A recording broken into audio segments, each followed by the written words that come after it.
no be person when life will treat with soft hand at all. From the time when she marry finish, wahala no gree and chance rest. Her husband waka leave her and her 3 children when the life hard well for them for village. E be like say the spirit of Sofahia just dey follow Mama Ekaete everywhere. But this woman no gree for am o, because she strong pass concrete. Now from there, she leave village come Lagos to come find work. She come see work as house girl for one big madam house like that. This madam, she no dey smile o.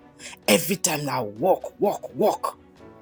She go shout, "Mama Ekaete, sweep here, mop there, wash plate." If person dey look Mama Ekaete, they no go know say she still get 3 children when she dey struggle to put for school. Plus her own mama wey dey for village dey wait for her to send small change. Every morning, she go dey think, how I go take pay my children school fees?